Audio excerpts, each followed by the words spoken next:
Yo! Video games.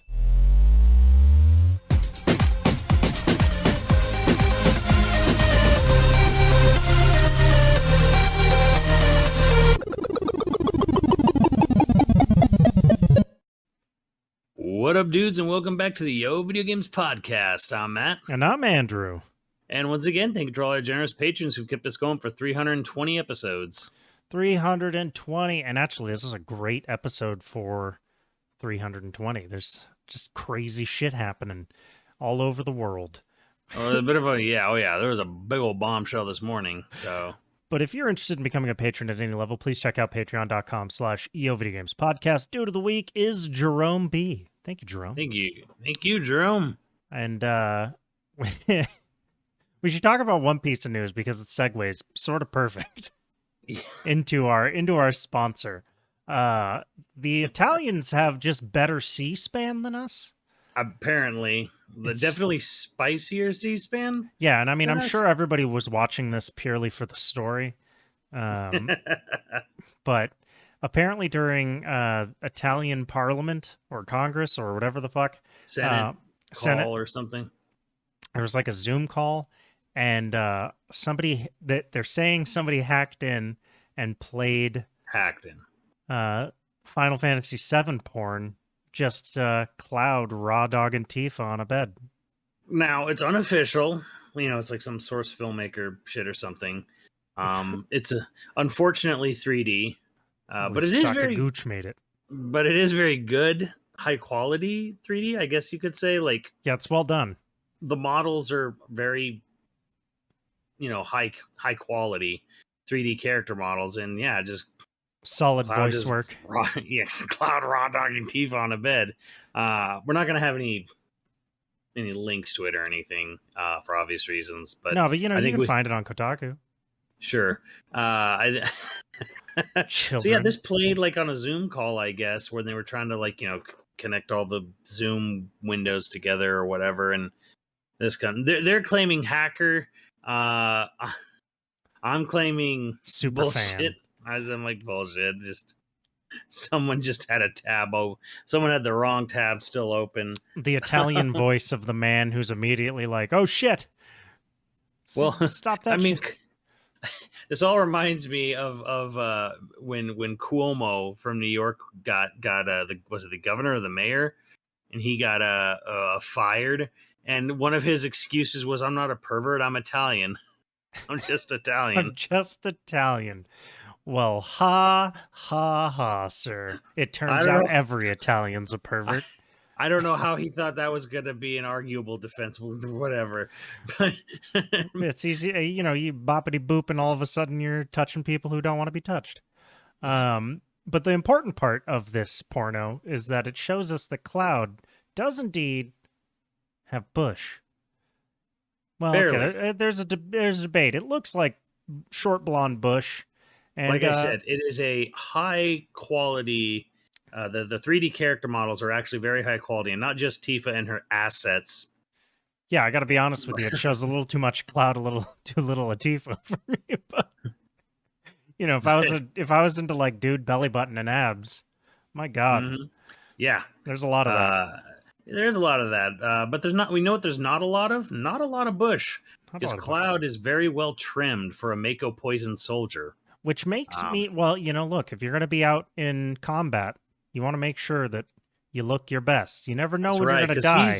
He's wearing basically overall pants or whatever the fuck on his soldier uniform. So yeah, it's straight up jumpsuit.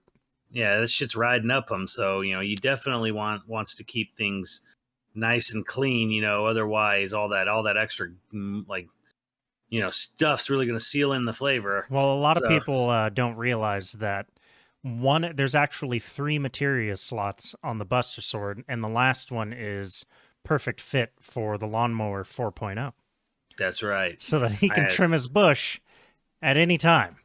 So on this Valentine's Day, if you want to be raw dogging your lover the way Cloud did to Tifa in front of the entire Italian Senate, you need 2 things. You need the performance package, and you're going to need a Tifa cosplay costume. You're going to, just spice it up a little bit. Or maybe a Cloud wig.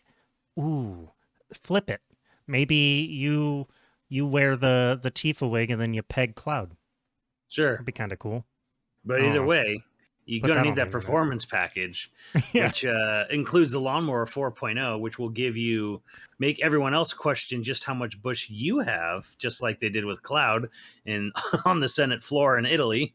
Everyone will know if somebody comes into your home and sees the Lawnmower 4.0 on your bathroom counter. I was gonna say kitchen counter. On your bathroom counter, they're gonna know two things about you. One, this man's got fresh bush.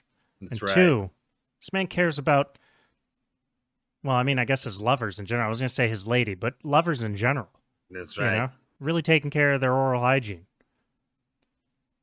Yeah, and again, if you want your Valentine's Day to not be, a massacre, A in the disaster. disaster massacre. Performance package also comes with Crop Preserver and Crop Reviver, which is both ball deodorant for lotion and spray-on variety. So, and it comes with a t-shirt and boxers, and I unplanned am actually wearing the boxers right now. They're very comfortable. Oh, get the fuck out! Are Me you? too. You're wearing the fucking yes. Nice, unplanned, but amazing. Put them on this morning. Yeah, I hope so. they're comfy. Put them on 3 days ago. It was fucking Put them on great. 3 days ago. No, Can't put them on even this tell. morning. Put it on this morning. I was like, oh my god! Like I'm reminded because I haven't worn them in a while, and I've came around through laundry day and came the whole whatever process, got back and came back to the front of the line, and it's like, oh yeah, these, hey. Yeah, there's a little bit of spandex in there, so it grips, but it's soft. It's nice. Yo. So you can get the performance package as well, and things like your lip balm or any of the other like body wash and shampoos. That's right, not just your balls, but also your face. So Yeah, if you want face some sweet, balls. so if you're a good lover, and you reciprocate there, you're gonna have some nice, moistened and sweet smelling lips when you go lip to lip, or lip to clit, lip to tip. Touche. Yeah, you beat me to that one. Did you ever give one of those to Steve? No, I haven't. You haven't seen him. That's fair. You just maintain eye contact the whole time you give it to him.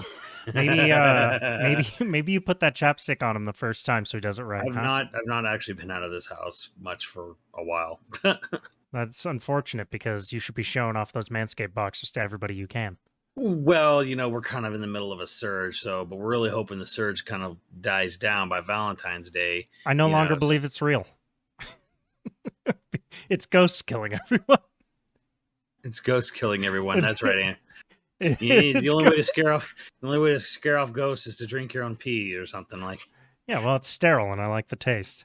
Anyway, if you would like to buy the performance package, please use code YoVG, all caps, for 20% off and free shipping at manscaped.com.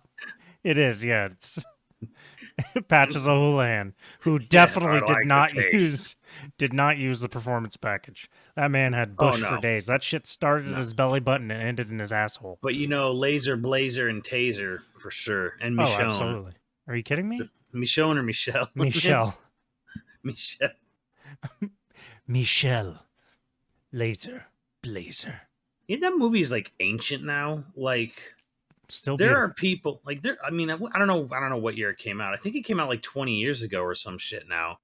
Like, there are people who should be using manscaped.com and our code YoVG who were probably literally come when that movie came out. Like, that's how old that movie probably is now. I mean, that's a little upsetting because I was a young man. Isn't it like 20 years old now or something? Oh, I have no idea. I don't think about those kinds of things. I like to be happy. I like to be happy. Okay, it's not 20 years old. 18 it's years old. 2004, yeah. Close enough, though. So by this summer, there are definitely people who should take, if you're a fresh young adult heading off to college, you definitely want to be well groomed and well maintained, for that freshman year of college. Maybe you're in a dodgeball league. Maybe you're just trying to browse the old bars or libraries or wherever you meet women and bring them home, and you want to have fresh ass bush. Where do people meet women nowadays? Pumpkin It's like- patches. oh, That's why it's only around Halloween that you can meet. well, Meet if you people. want, if you want, your girlfriend to see your great pumpkin, Charlie Brown, make sure you keep those vines in check. Your balls will thank you. Speaking of balls thanking you, I guess Or just speaking about sex offenders in general. ooh, Bobby Kotick. Let's talk about Activision. Let's one of the things that we should talk about right away, and something that I saw going around, like Xbox did not buy Activision because of the bullshit going on. I guarantee this was happening a long time before that happened, and the whole Not as long apparently as you would think. Schreier started putting out some stuff from Bloomberg where it was really interesting, and I have to it sounds like this was something where like Bobby definitely didn't want to do this at first. Yeah, well, he also probably had to knock a chunk off the price tag when Phil Spencer was like, "We're going to assess our relationship." Let me just read you a quote from a Bloomberg article reposted by Schreier. He says, in an interview, Kotick said the deal has nothing to do with the controversy surrounding Activision or calls for him to step down, and that Spencer reached out to him last year. A person familiar with the discussions who was not authorized to speak publicly said Microsoft looked at Activision's situation, given all the negative attention and pressure on Kotick, and wondered if the beleaguered CEO would be willing to do a deal. Kotick initially didn't want to sell, according to another person familiar with the talks, and also put the word out to see if any other company would outbid Microsoft. But at that point, Kotick had little leverage with his board amid the ongoing public scrutiny at his company. Oh, I wonder why. Fucking Bobby Kotick, asshole extraordinaire. So it seems like maybe it was like something that they had floated and Activision kind of blew it off, and then all this shit started piling on, and then Microsoft just kind of came back and was like, but probably with a smaller offer. I mean, it's a 68 point something billion in cash. It's huge, but potentially they could have been offering more. And then all the shit blows up and they're all like, yeah, maybe less. Well, the interest, because that's, and you make a good point there, because usually when a company sells, you have to sell for like triple your value. Or double. It's double, right? Because it's double or triple, yeah. Like it's supposed to be like over a 5-year term, what somebody will make back off of your assets or some shit. Because like Nintendo's value is like $61 billion, and so they were bought for more than what Nintendo's valued at, but not that much more. Only like a little bit more. Yeah. So it's very much there's a lot. Okay, there's a lot. There's so much to go over in this, and there's already been big articles like trying to detail all the reasons, and I think to like quickly run down like, hey, let's knock a couple things out that are maybe not important to us or the people who listen to us generally. But this was also not just more than just video games. They wanted King. They wanted Candy Crush. They wanted a big foot in the mobile market space. This is a big deal for buying Candy Crush and King Entertainment for that. So that is a very important part of that. Yes, that is a big deal.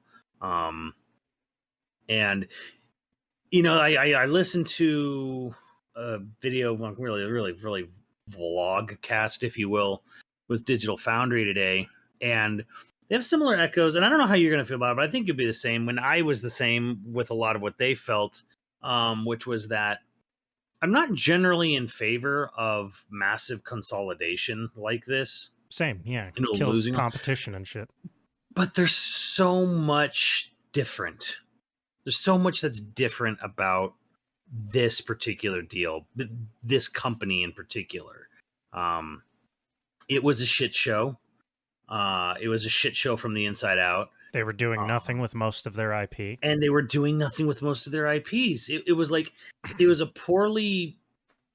successful, but like not was successful in a financial sense, but poorly managed and run empire at the end.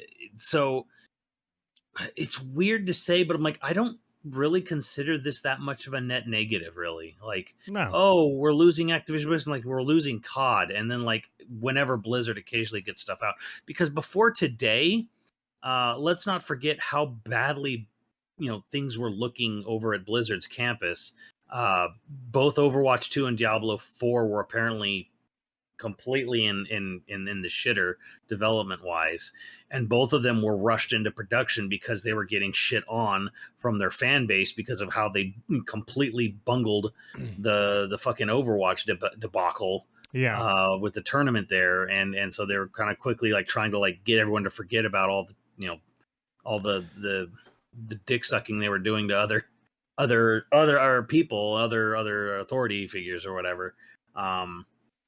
So it was just everything about Blizzard was just sort of like a fucking disaster. Warcraft 3 Reforged, notwithstanding, Diablo Immortal, that mobile game, like there was so much going wrong with Blizzard. Like they hadn't done really anything people had genuinely and generally liked since probably Overwatch 1, to be quite honest. Like, there was that Diablo 2 remake by Vicarious Visions that came out last September, but I mean that it has that its probably own, that probably sold far less than it should have or would have under normal circumstances if there wasn't so much ill will being generated generally from Blizzard, both from other controversies before last year, and then all the controversies of all the bullshit going on internally. So it was a shit show.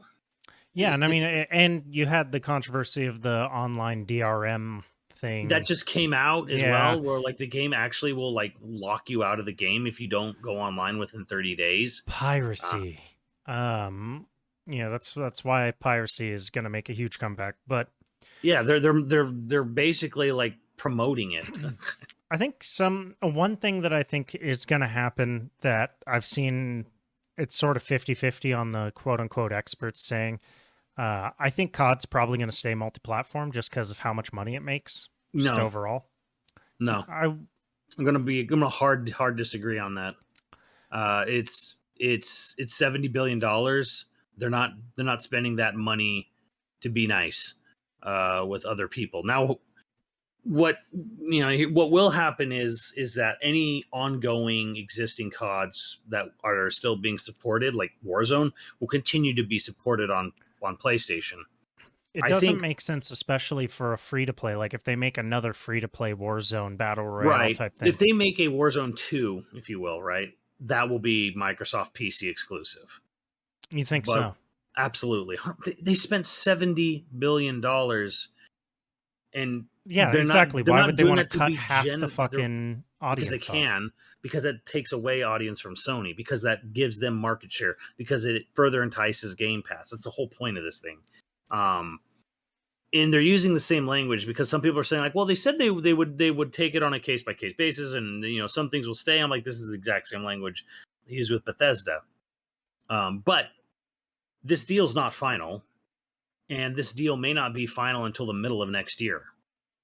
So what that means is that you're not looking at an exclusive COD until 2024 at the earliest. The Modern Warfare 2, which is the rumored version or the rumored COD coming out this year, 100% is going to be on all the systems. And then next year's COD, especially if they haven't inked the deal, if it hasn't gone through, 2023's COD will be on all systems. We're talking 2024.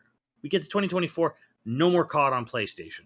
And it'll be so much time will have passed from this blowout, and like, most people will kind of be whatever about it anyways. But no, like I don't think they spent this amount of money to put this in their Microsoft portfolio to have no fucking effect or change there. I guess, like, but then that's like saying, Candy Crush is only going to be on Windows phones.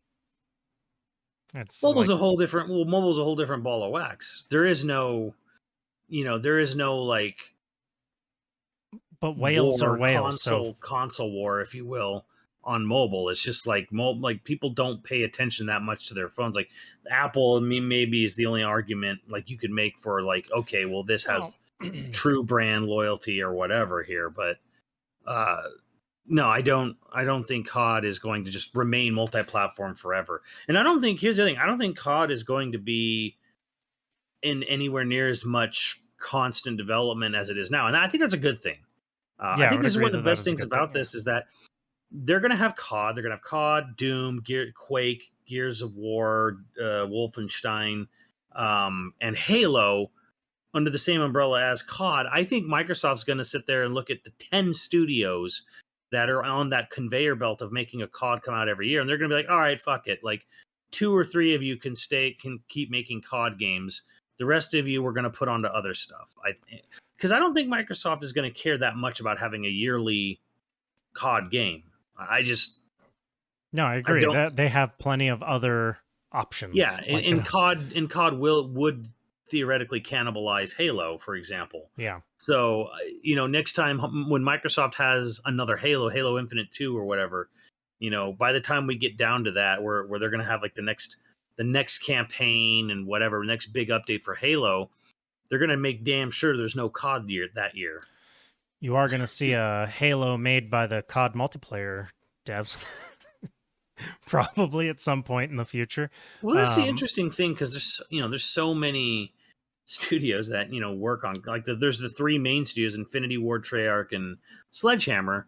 And I think got Raven and Raven, who does Warzone, and then you have all the support studios like Beanox, Toys for Bob, High Moon Studios. I hope High Moon Studios can break away and just go on to do other things for Microsoft, and I even kind of hope the same for Raven, but like Beanox in the same boat and whatever. Like I hope Toys for Bob can go back to making Crash Bandicoot games.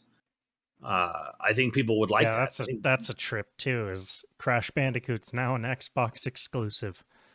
Yeah. Holy shit. Yeah.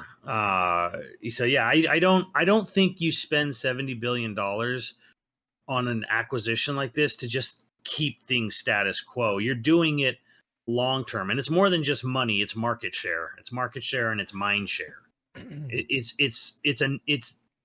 It's year over year the best selling video game in North America, and to completely take that away from Sony, even if it is like, well, you're technically gonna make less money. It's like, yes, but I'm also keeping it away from them. They're also making less money too. Yeah, I agree on that with like the different CODs that aren't free to play, but free to play, the widest audience gets you the most money. Oh, I think that's sticking around. Like however long Warzone will live, it will live multi-platform. And they're not gonna turn the servers off for PlayStation, and they're not gonna do a thing where like, okay, well, we're not going to update the PlayStation version anymore. All the new skins and all the new, microtransaction stuff will only be no. All of that'll still go on. It'll still go on. It'll still be on. It will update on everything. Yeah. That's not going away. But your Vanguards and Cold Wars and whatever, like your yearly campaign releases will be the first to just be like, nope, no more. No, there's no more PlayStation version. Now, that still kind of sucks because in a way, like they tie into the Warzone, where like the weapons from Cold War and Vanguard become part of the rotation of weapons in Warzone. But you can get them without owning. Right. You don't have to, you don't have to buy the other games to own them. It's just, it becomes this whole thing where it's like, well, you can't, do whatever. It's hard to describe. I don't want to get into I don't want to make this a COD podcast because a CODcast. I don't think we have a lot of people who play COD on this, who listen on this, but everybody plays COD, bro. The point is that like when you say Vanguard weapons, when you play Call of Duty Vanguard, you have a mode called Shipment, which is just a tiny box of a map, and it's really easy to level up weapons. Yeah. But you have to own Call of Duty Vanguard to play Vanguard multiplayer to quickly level up the guns in that mode that you can then use cross-save wise for your weapon loadout in Warzone.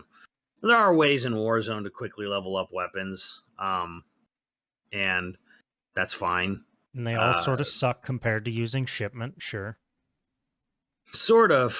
if you get double XP, you go on a double XP weekend or just use double XP tokens, you go to Plunder. And yeah, Plunder. And what happens in Plunder is that everyone goes to like a specific area on the map. It kind of becomes like the designated little shipment area. And what happens is everyone plays solo, and they don't fill out, they don't, try to fill up their lob or their squads. So everyone you kill in there becomes a team wipe. Now, when you kill a person, you get a certain amount of experience. If you wipe a team, you get like double that experience. So everyone's playing solo in a trios mode. So every kill is worth about 7 times on a double XP weekend. It's worth about 7 times what a normal kill normally is. So if you go to an area that's highly populated with players, and every time you down someone, you get 7 times the experience you're supposed to, or you get normally for 1 kill. Yeah, that's how people level up their guns fast without having to buy a new Call of Duty. You can just get the free to play, and you just go to this mode in the free to play, and you do this thing to. It's doable. It's doable. It's feasible. We're getting way sidetracked here, but yeah, that's fair. Hey, you know what game I really want to come out of this? I think I've said this to you before. This whole thing. I would really love a StarCraft hero shooter multiplayer, but has a horde mode style single player. You don't want a StarCraft Ghost to come back? I mean, I feel like this is the perfect opportunity to bring back StarCraft Ghost. Have Nova around. Yeah. I'm cool with that coming back too. But like the Aliens Fire Team, or your Left 4 Dead style gameplay where you get to pick. Oh yeah, like that. Maybe. And then a multiplayer that can be a hero shooter. If you're on the opposite end of a Zerg Rush, right, kind of thing. Well, you're talking more about like a Left 4 Dead style game. Yes, but then the multiplayer hero shooter is Overwatch. Yeah. So the multiplayer for like competitive multiplayer can be Overwatch. With you can be a Marine, or you can be a Ghost, or you can be, whatever. Would you be a Zerg, like a slug with like blade hands? That'd be hilarious. That'd be really funny. It would be. And Zerg are terrifying. But then like the campaign would be a fucking Left 4 Dead style campaign where you get to. You know what I kind of hope they do now that they're all under the fucking umbrella? I hope they give like a proper campaign to Overwatch. I don't know if maybe that was something they planned for Overwatch 2. No. I don't know. I kind of stopped caring. Campaigns cost money, bro. I'm pretty sure more people watch Overwatch porn than they actually play Overwatch at this point. I have no scientific way of backing this up. It's just not now that there's really high quality FF7. It's just kind of a feeling I get.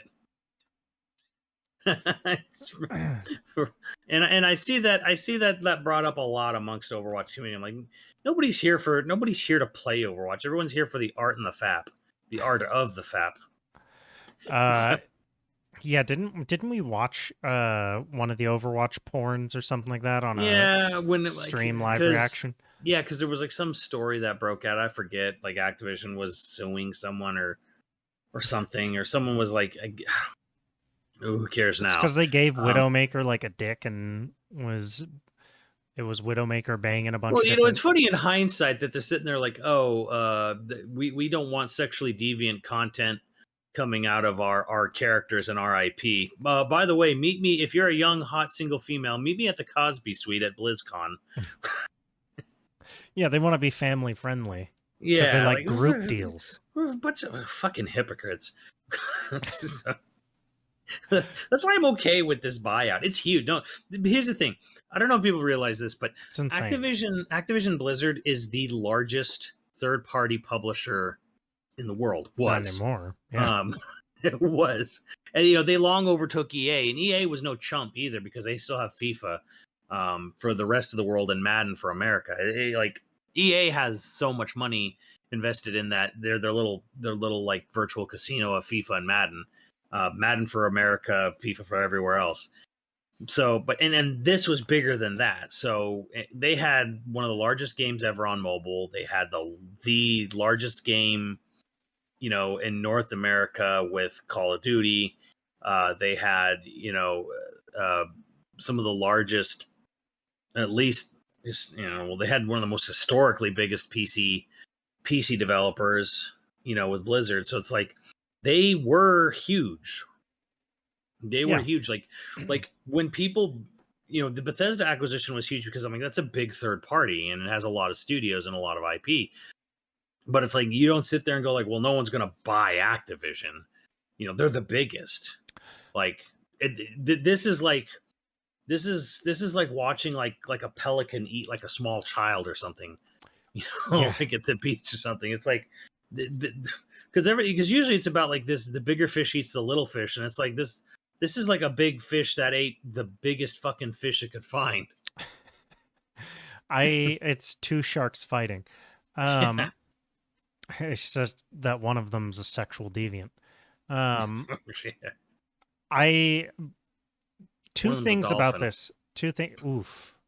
Oof. Well, Well, you said speaking of sexual- which, you said sexual deviant, so I'm like, well, dolphins are assholes. So two things about this that I think are,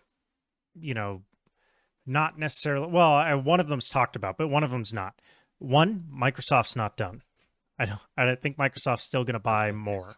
I don't think Microsoft's done. But like, here's the question I want to bring up though, because it's already, I know it's already kind of like going into the realm of like what's next. Even though we're, there's still a lot we could cover here. But do you think this kind of pressures Sony to be like, you need to buy someone? I think Sony's arrogant as shit right now. I think Sony thinks they don't need to. Maybe, but if anything is going to make them raise their eyebrow, it's this. Yeah, I think this, or if Microsoft somehow bought a Japanese developer. Yeah, and I really thought Microsoft was kind of gunning for Sega. I think a lot of people were, and I still think they are. I still think there probably is. That's what I'm saying. I don't think they're done. I think they're gonna go after Sega. There's problems legal and culturally with it though. That's like, and I think that's kind of like the big hurdle is that Japan has like buyout laws to prevent foreign buyouts.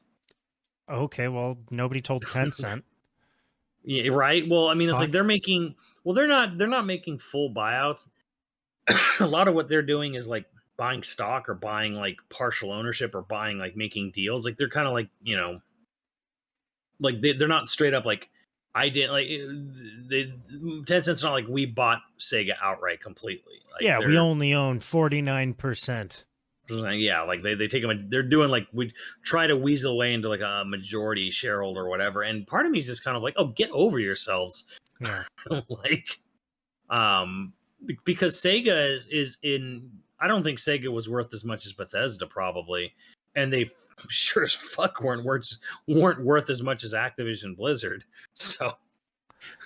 So I'm sure whatever offer Microsoft has floated to Sega, which I have to imagine they had to have at this point.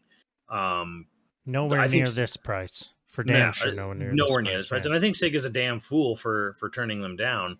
Although, see, that changes things though, because like I'd be I don't know how I'd be more conflicted with a Sega buyout, because then I'm like, okay, now we're really starting to consolidate everything. This is really starting to like kill any sort of marketplace competition. With Activision, it's kind of like they make Call of Duty. I play Call of Duty. I hate Call of Duty. I play it and I fucking hate it. I fucking hate it. I hate it and I don't like it, and that's all they make now. So this really doesn't affect me that much, even though I play way too much of the damn game. But like I feel nothing where it's like, well, what if one, I don't think Warzone itself is not going anywhere. No. But even if it were, I'd be like, well, I have a Series S over there. Thank you, Max. Hey. It's like whatever. That Game Pass thing's amazing. Yeah, it's fantastic. So I'll tell you, if they're not gonna buy Sega, who I really want them to buy is Konami. I know Konami's not gonna do it, but yeah, they're not gonna do it. But it's like it's you just got to remember with Konami, like even when they made video games, it was still the worst performing part of their company. Yeah, well, so what I think Phil Spencer should do is offer to buy their gaming IP, but leave them the rights to make pachinko out of it. Like that offer, sort of worth it. I'll just say I think that offer's happened. Yeah, they just said no. I don't know. Well, obviously nothing's come of it, but I think people have offered Konami deals like that, and for whatever reason, it doesn't look like anything's panned out. I of everyone, I think Sony's probably the most likely to have been the one that offered to do that. But because Xbox already They has. keep rumoring about like a Sony funded Silent Hill, so That's what I'm saying. I mean, Xbox Xbox has Mikami already, I so wouldn't be surprised if Sony or anyone else kind of went in and be like, hey, you've got this IP, you don't know how to make a fucking video game anymore. Let's fucking be real here. you don't know what you're doing. Just You don't know what you're doing, but you know, and I know you have a beloved IP, and and I know you have no one to fucking do anything with it. So why don't you let me do something? Give me the IP. Give it to me. I mean, it's weird because like one of the few times, like I mean, it's happened more than once, but like one of the few instances I can recall where someone went and just said, "You're not doing any of this IP. Let us do something with it." And then it wasn't like a small indie thing, like like Streets of Rage or Panzer Dragoon. But I mean, like Nintendo went to Sega and was like, "You're not doing anything with Bayonetta. We'd like to have Bayonetta. How about we fund Bayonetta too?" And Sega was like, "Okay." Okay, I don't know what the fuck I'm doing. I'm kind of shocked that doesn't happen more. It's probably because Bayonetta 2 still wasn't really that successful, all things considered. It was, kind of, I guess it's one of those like, well, it was never really going to be, I guess, but it was more of a diversification of their gaming portfolio. But yeah, like Bayonetta 2 didn't sell, obviously didn't sell any much on the Wii U, and it really, it hasn't moved the needle much on the Switch either. And I don't think 3 is going to sell that well because the genre itself is not a huge genre. It just isn't. And people will argue, well, God of War. I'm like, God of War shifted genres and did better for it than any God of War before.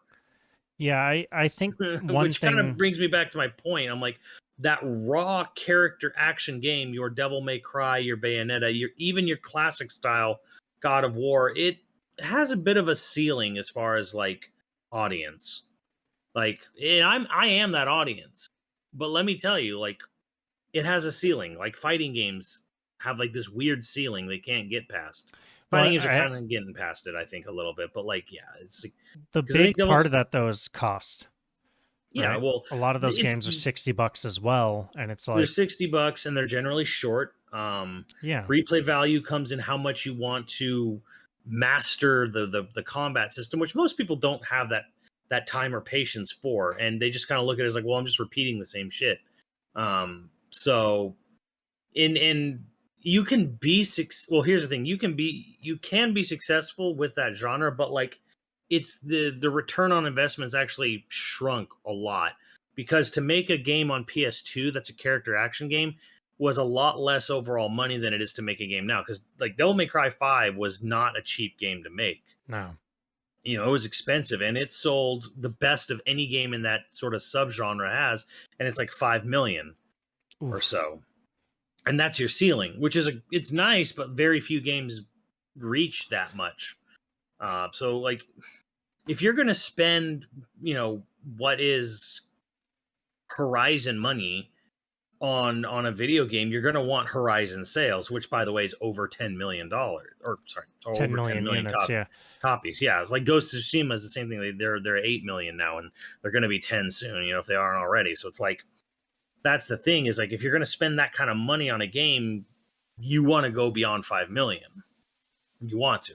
So, and that sucks, because it used to be, selling 1 million used to be an achievement, and like, yeah, you're definitely making a profit. Now, but it's now there's like, 100 million gamers and shit. I mean, the audience is larger now too, but also the cost is way greater. So I think something that Nintendo does really well, that I want Microsoft to do well with now, especially that they have all this IP that's kind of like, it's got interested parties.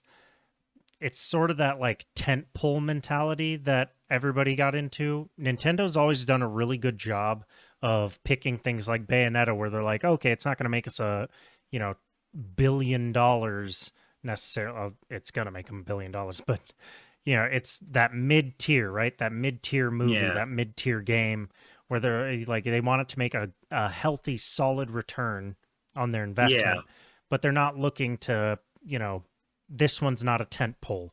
I think Sony's trapped. Sony's in nothing but tentpole games now. Yeah, they can't do anything else. I think that's probably the more worrisome of all of them, because like Nintendo's good at having a diverse portfolio. Because you look at, let me pull it up here. You look at the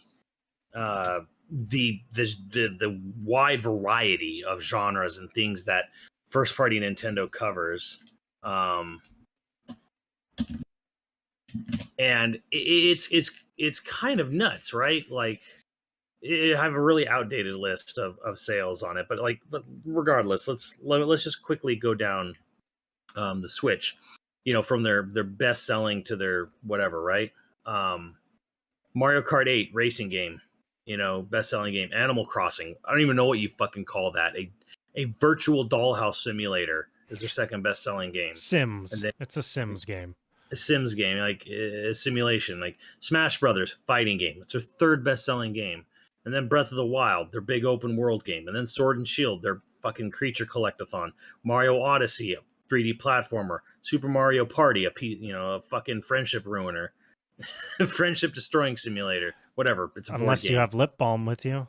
Then you could build those friendships back right away. Pokemon Let's Go Pikachu and Eevee, and another one of those. Splatoon 2, third-person shooter. Ring Fit Adventure, a fucking fitness game. New Super Mario Bros. U Deluxe, a 2D platformer. Luigi's Mansion 3, an all-ages survival horror-style game. Mario All-Stars is a collection of games. Mario Maker 2, which is a game-building studio, and it's sold over 7 million copies. Mario 3D World, port. Legend of Zelda Link's Awakening, an overhead, old school overhead style remake game. 1-2 Switch, 3.3 million somehow. Thanks, Andrew. You're welcome, Nintendo. You're welcome. Mario Tennis Aces, sports game. Kirby Star Allies, another 2D platformer. Clubhouse games, literally a fucking collection of board games. Paper Mario, an RPG. Hyrule Warriors, Age of Calamity, a fucking Musuo. Fire Emblem, a strategy RPG. Donkey Kong Country, 2D platformer. ARMS, some weird-ass 3D fighter. Yoshi's Crafted Butthole, another 2D platformer. Pokemon Snap. Yoshi's Woolly Butthole. Whatever. New Pokemon Snap. Whatever that is. It's an on-rail shooter. Xenoblade 2, like an RPG, an anime as fuck RPG, like Pikmin 3 Deluxe. Yeah, they're everywhere. RTS. They're all over the place. They're all over the place. I don't even have to go any further down this map. Captain Toad is on there. A fucking 3D puzzle game. Yeah, they're all over the place. And that's all first party shit. So that's kind of, I think, a big strength of Nintendo. And I think that's also this is why Microsoft bought. I mean, the weird thing to me is kind of like, Microsoft has first persons covered, but you know what they don't have covered? They don't have an MMO, and they don't have a Microsoft themselves do not have a giant mobile game. Now they do. Yeah, they've got Elder Scrolls Online technically is theirs now too. Oh, that's true. Yeah, they did get that with Elder Scrolls, but Warcraft is still bigger than that. And oh yeah, yeah. Yeah, it's gonna be sort of nuts. And they have IP. That's the other thing too that's important now is they have IP and a ton of game development studios. They have like however many thousands of people work under Activision completely. So it's like they got the things they have that Activision didn't use anymore. Tony Hawk, Spyro, Crash Bandicoot, Guitar Hero, Skylanders. Yeah, Gun. Guitar Hero is gonna make a comeback. We could bring Gun back. Compete against Red Dead. Pitfall. Lost Vikings if they really care. Like Rock and Roll Racing. Okay, I'm getting off track there. That's some deep dank Blizzard shit. But they're gonna have a really interesting library if well, think they about it. actually They own the RTS genre because they have Age of Empires. Oh, I guess they don't. I guess they don't have Civilization. I don't know if that's RTS or just simulation. It's RTS. It's Okay, turn-based. but they still have Age of Empires, and now they have StarCraft and Warcraft, Wow. and all the other shit. There's other strategy RPGs in there too. They practically they like. Here's the weird thing. I was thinking about this earlier. Like, other than EA, like they practically own the North American hemisphere of developers. Because right now it's like if you live in America, like let's like remove Canada from the equation. You work for one of realistically 3, maybe 4 people. You work for Microsoft mainly. Maybe you work for one of Sony's first party studios, or you work for Deep Silver, THQ Nordic, because they bought Gearbox and whatever. Nintendo America is around. Yeah, they don't make any games though. Fair. Yeah, like developer wise, Yeah, fair. and then there's sort of kind of 2K. Does Ubisoft have an American office?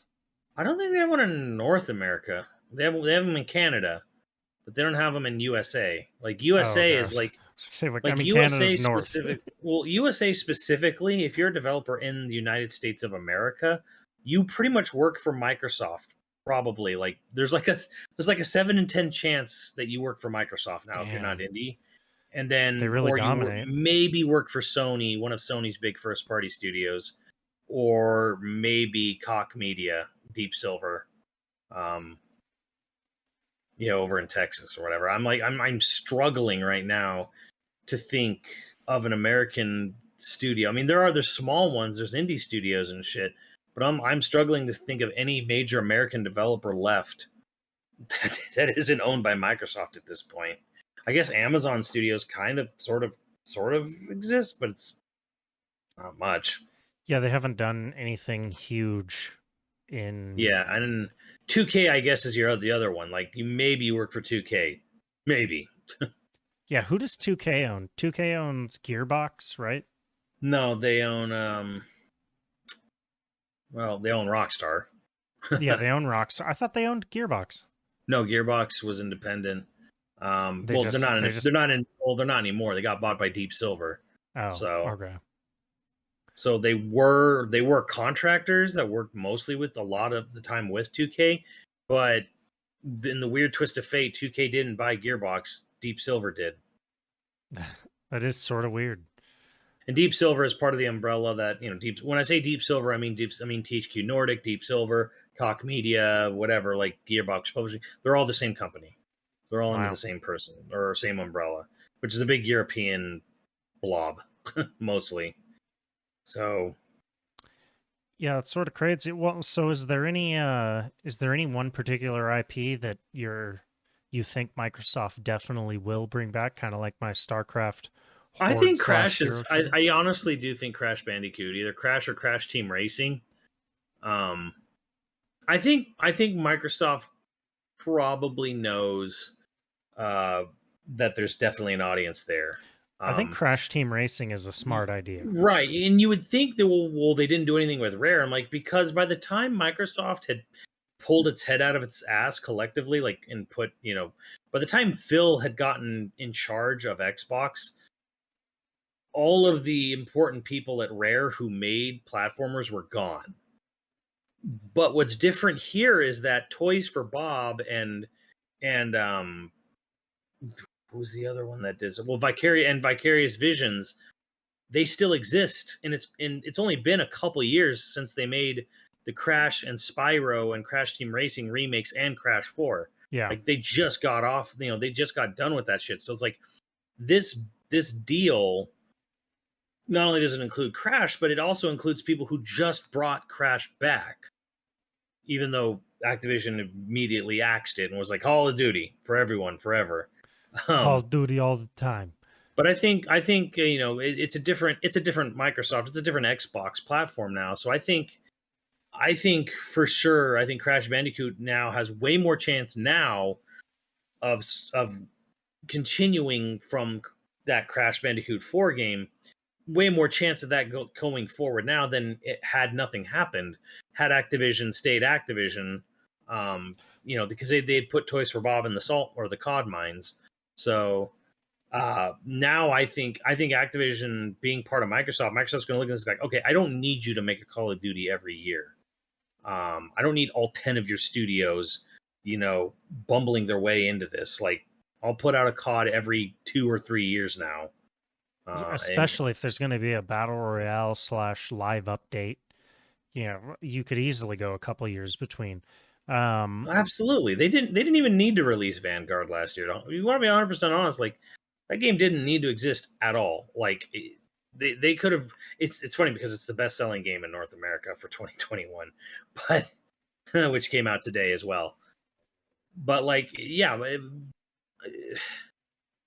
They made $2 billion off of Warzone last year alone, not counting the other Call of Duty stuff. So they already made $2 billion off of Warzone as it was. So it's like, okay, now that's just another $2 billion for Microsoft from this one game of this one series that they own. I think an interesting thing about Crash Team Racing as a concept is they can sort of go nuts with like a Smash style concept for it.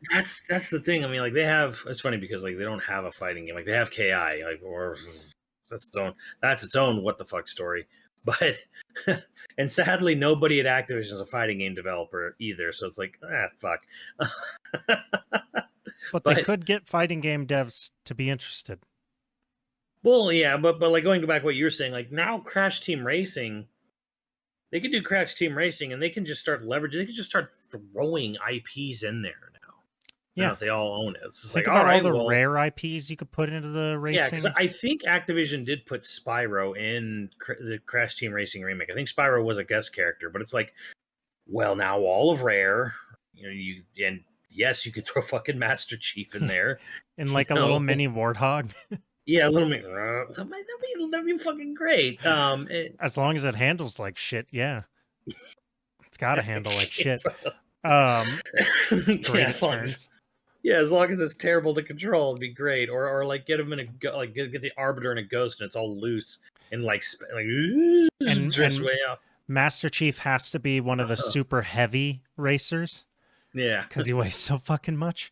Yeah, but they can do that now, and be a great time. Yeah, you can throw Steve from Minecraft in there. Like that's something they can do now, and it's not going to cost them anything. So they can do all of the Overwatch characters. That's true. And here's another thing they could do with that, because I don't know how expensive it would be to make a Crash Team Racing, but they can do it as a Game Pass exclusive. Well, everything is going to become Game Pass exclusive. Well, I mean, not exclusive. But... I mean Game Pass exclusive, where like as long as you have Game Pass, it's just a continuously updating. They're just always adding a couple new racers a quarter, that kind of shit. I don't know if they've ever done any exclusive stuff for Game Pass or not, or come to think of it. Saying. But either way, it doesn't even matter because it'll be part of Game Pass. And that's the dangerous thing, is because Crash Team Racing, including the remake, and it's the original and the remake especially, are both very, very well received games. Yeah, they're great. Highly reviewed, highly, high critical acclaim. They have a real honest to God contender to the throne now on Mario Kart. And they have Crash Bash, which was also bad but fun. I don't think anyone's Mario Party. Nobody's lamenting Crash Bash. I mean, look at kids that only had a PS1 growing up. They look at all the kids having a great time with Mario Party, and we're like, I wish, man, I don't know if I can find this. It would probably take too long. There was an amazing article that came out from someone who's starting a petition now because of how distraught he is over Microsoft buying Crash Bandicoot. Oh, yes. Yeah, I saw this. Yeah. All right, I'm reading it. We need to plan what we're going to do in case Microsoft decides not to develop Crash and Spyro games on PlayStation. I am genuinely in a panic now, and now the news are out. Yes, that's how we spelled it. I have been PlayStation loyal all my life. I own the first 4, and I'm about to own the 5th.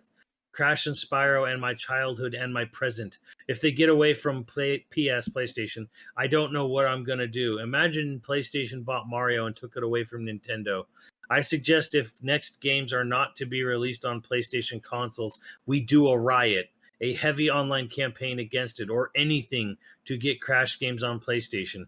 Maybe I am overreacting, you think? Since Microsoft hasn't spoken about this, but if we do so, at least Sony might understand it is time to act. Maybe buying Crash and Spyro's rights again. God, this guy is grammar. I'm scared, but I will fight with claws and teeth to get my hero's next adventure on my favorite platform. Who's with me? And my immediate response to reading this after laughing about this whole thing was just, bro, go outside and touch some fucking grass. Nothing's a fucking hobby anymore, dude. Nothing's just like a fucking good time anymore. Everything's your identity. Yeah, is your identity. Go outside and touch some fucking grass. Like, God damn, dude. Spend more time trying to get blowjobs. Like, I'm just fuck. Like, what are you doing?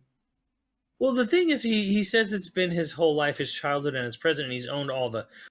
Let's take him at face value and say he owned all the consoles from PlayStation 1 through 4 and his beginning of 5. You're old at this point. Like, you're at least 20-something years old. Well, like, yeah, you ought to be able to save up, get an Xbox if you love it that much.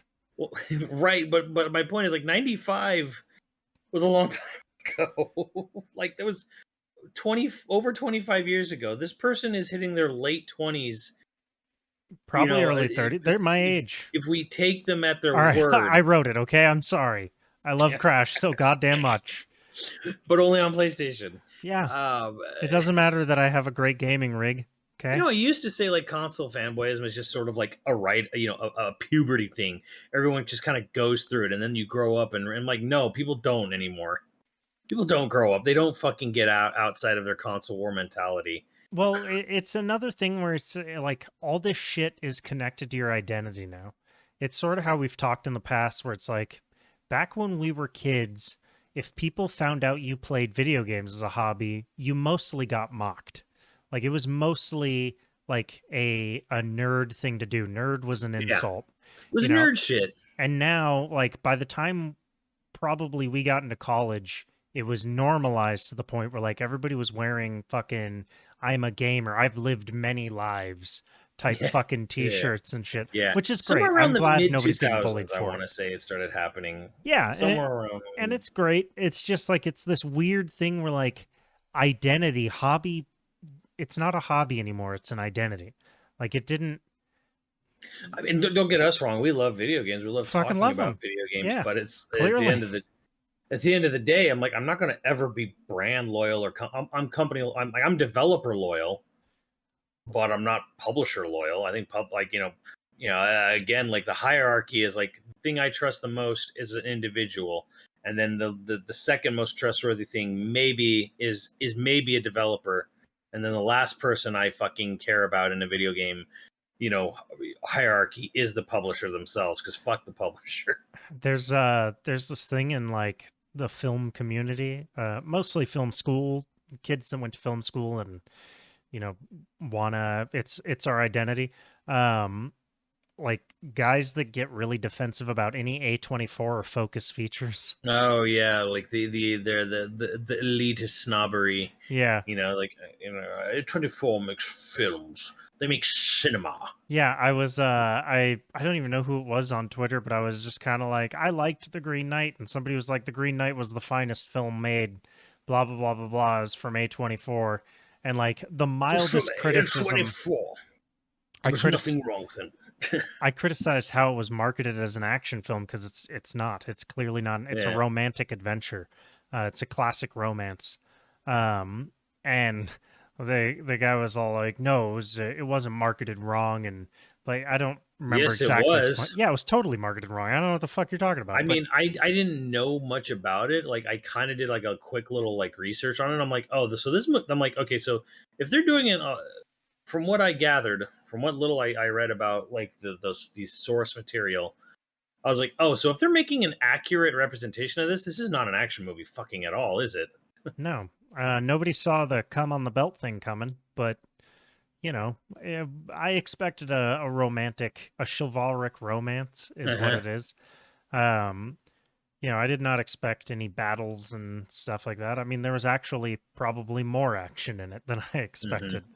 But it's sort of like a weird, everything is identity, even the memes you like. You gotta have an identity in the type of memes you like. It's weird. We could do a deep dive just on like the type of game bros there are. The memes, Andrew, the DNA of the soul. We should do, my final thought of the episode is we should do an episode entirely based on game bro astrology. Like what your favorite game identity means about you. What your favorite game says about you. Fuck. Yeah, let's do it. Let's do a fucking barf. Let's do barf, it. The game that was popular when you were born says blah blah blah. Let's do an entire episode about that, and we'll do it totally straight. We won't make fun of it at all. It'll be just game bro astrology. I don't really want. We definitely can't do about it when you were born, because that's definitely gonna put a hard date. Fair. That's fair. But on how fucking old I am. Game bro identities. You got your COD bros. You got your Dark Souls bros. Come on. There's gotta be... No. Oh, no. Fine. No. Well, it'd be fun, but no. It'd be a lot of fun. It'd be a lot of fun. We'd alienate everybody. I feel like we'd just be profiling people. Like that's all you're asking to do. But no, like, okay, here's a more, I guess, I don't know how long we've been going, but like here's a more final, I guess, thought here. For me, this buyout is an exception to the rule of, generally speaking, I generally don't like big buyouts like this. Yeah. But I'm happy to make an exception here, because Activision's a fucking cesspool, and they weren't doing anything with their IPs anyways. So this time I'm cool with this. I'm actually, in this particular instance, in this particular buyout, I think it's an overall net positive. I don't think it's the end of buyouts at all. And that's the part that's not good. Like, I'm actually cool with everything about this, except for the fact that it's going to just lead to more continuous buyouts. There's going to be like there's going to be 5 companies in the entire world by the time we're dead. Sony's going to buy Ubisoft. Ubisoft held off on all those hostile acquisition takeovers from Activision for years. So it feels but now like they saw the paycheck that Activision got, and they're kind of like, well... Well, they've somehow successfully gotten everyone to forget about how much they're full of sexual deviants and predators, just like Activision was. Yeah, I mean, so far Phil Spencer hasn't been on the wrong side of any one thing, and I wonder if anyone got promoted. He got promoted today, by the way. Yeah, he closed a deal of a lifetime. That's true. He's definitely getting some. He's definitely getting some company paid for blowjobs tonight. He's a sweet man, and he deserves it. He's probably happily married with a loving wife and children, and I'm just out here making fucking corporate hooker jokes. We can hope. We can hope that, he's both. I don't know.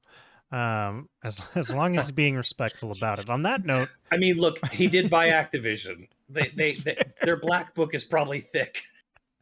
That is fair.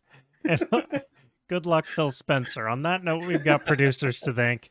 If you're interested in becoming a patron at any level, please check out patreon.com/YoVideogames Dude of the week was Jerome B. Thank you, Jerome. And our producers for this episode are The Arnett, Scrunami, Top 35, Hyper Viper 89, Hockey Kong 64, Ziggy Z, Online Persona, and Miles XVS. Thank you, dudes, and we will catch you next time.